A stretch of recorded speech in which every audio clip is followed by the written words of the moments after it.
What's going on, Paisanos? V here, coming at you with another episode of the day. So right off the gate, let's get to it, the foiling.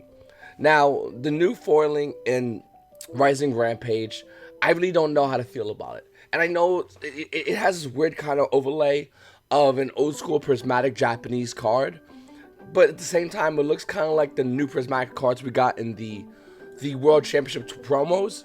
So I really don't know how it looks like. In this image, it looks amazing, to be honest with you. I'm excited about this new foiling process. I want to know what you guys think. Are you excited about this? In this image, though. In this image, it looks like a dank gold rare version. So until I physically hold the card, I personally cannot tell whether I like or don't like the new version. I know I'll say prismatic. Some people go, V, it's not prismatic. Sure.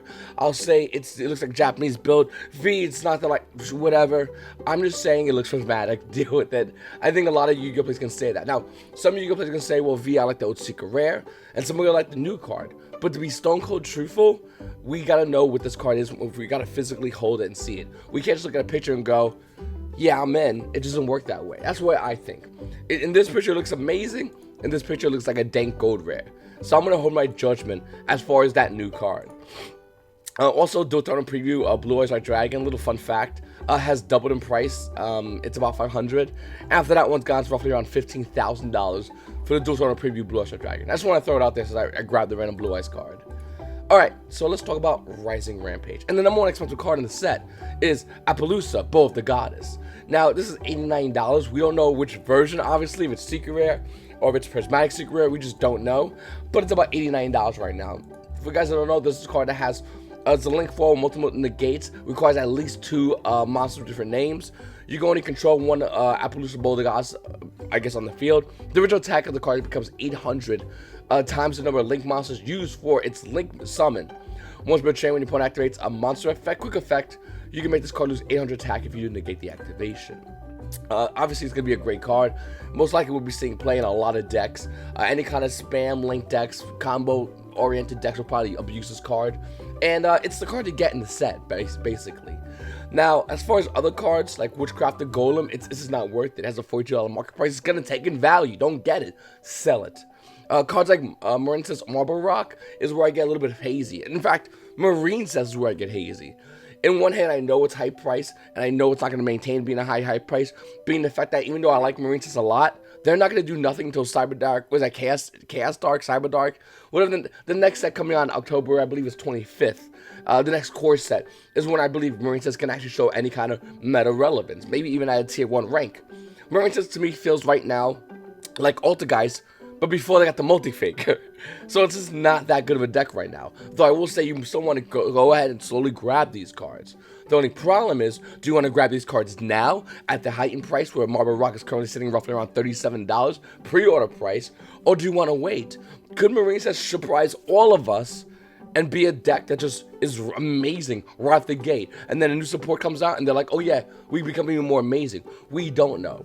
I will say it's very interesting. Next core set comes out in October, and then our next ban list comes out in October.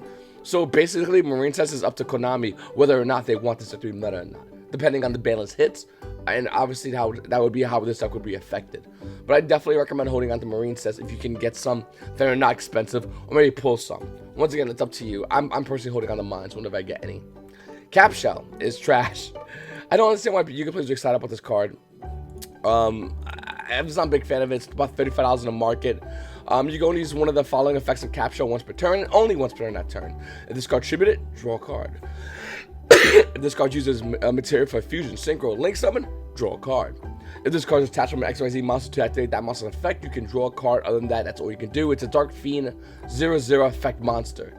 Not a big fan of this, to be honest with you. I just don't think the card's that good.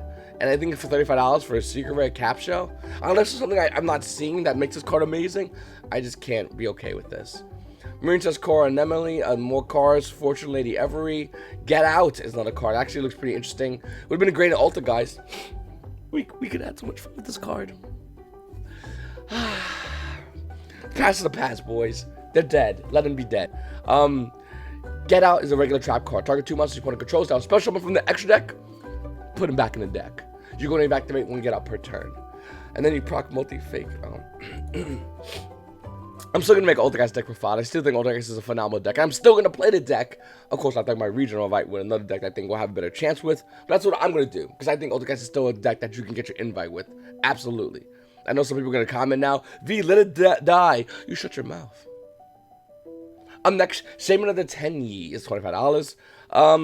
Gives me Orochi. So the general consensus with this set right now is a lot of Yu-Gi-Oh players are really upset. They're looking at this set and going, V, there's nothing meta-defining. And in a way, they're kind of right. There's nothing meta-defining at all in this set. I mean, Borderlord Exchange Dragon, $9. Good luck. Good luck selling that card in a month for $9. Looking at all these cards and all this set in Rising Rampage, you're right, I don't think there's nothing meta-defining right now, but I do think this deck has a lot of promise, and I do think this deck is going to have a lot of cards that we're going to go back in and pick from, so I recommend you keep an eye on this deck. I recommend you hold some of the cards from this deck. Obviously sell into the hype, but hold the cards that are expensive, because I do think there's great value in this set, and I do think Marincess is something Konami's not going to forget as the next set comes out in October, in which Konami, the Marincess got insanely good cards, like, I don't know, a hand trap, that's a trap, one of those old things, if you control a lake monster, a high-level lake monster that you can easily scale up to, that has a bunch of broken effects. I just think Marincess is definitely a great deck, and even now, I think it's a pretty good deck, but obviously the way the meta shifted with Guard Dragons being fully unlocked, you missed that one, Konami. I just don't think Marincess is just worth it. Though I will say Rising Rampage is definitely a set you want to keep an eye on, and if you pull Appaloosa, that little bow card, it's like $90. Pretty good. Moving forward, guys, a Chaos Sorcerer for, Total Pack Booster 2, Gold format, boys. $35 market price, and we're seeing it actually over here about $43 for ultra rare versions of this card. I bought mine to 6s. I'm not trying to weird flex. I'm just telling you that I'm going to be selling this for about $42, and you should too. Next, Totally Awesome. Now, here's another indication of why I don't think Marincess is going to do anything on meta. Those who are excited about Marincess, those who want to play this deck, are most likely going to need Totally Awesome. Multiple copies of Totally Awesome. Totally Awesome from original print has $11 market price. We see it over here about $14. It went up a little bit, but not enough to merit its actual, the actual jump that it should go up. By the way, there's only 14 price listings of the original print of Totally Awesome, and then you have 2017 Megaton version. They're about 20. It's not many, basically, what I'm trying to say. And the price of Totally Awesome can easily hit some really dumb numbers. I just don't think I'll hit any dumb numbers now unless Marincess somehow randomly tops. Other cards include Ronin Totem from OGS Tournament Pack 4. That's $11 for Super Rare Ronin Totems. Then you got Doofrog. They're at a $5 market price. Doofrog's at $10. Moving forward to Insanity Land. Looking at Thunder Dragon Colossus LTS Tournament Pack 10, it's also rising in value, as Yu-Gi-Oh players quickly realize, oh my god, Thunder Dragons are still a good deck. They have many variants, one variant was hit, but the other variants are still meta-worthy.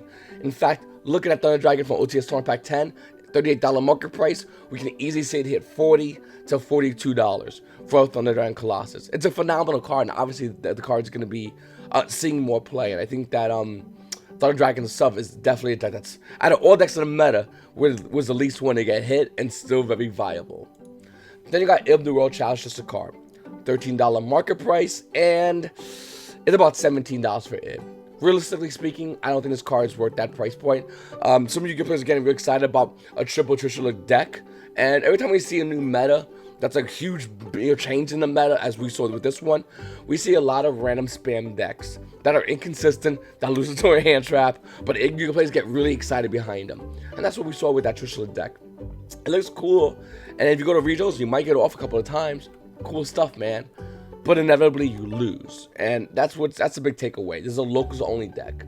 Now, I believe there's another deck that Ib's really good in. I forgot the name of the deck. Some guy was telling me about my locals yesterday. So I could be wrong about the full potential of this card. But, I don't know. 16 ounces is a lot of money for this card. Up next, Triple Burst Dragon from Extreme Forest. $14 market price. It's about $24.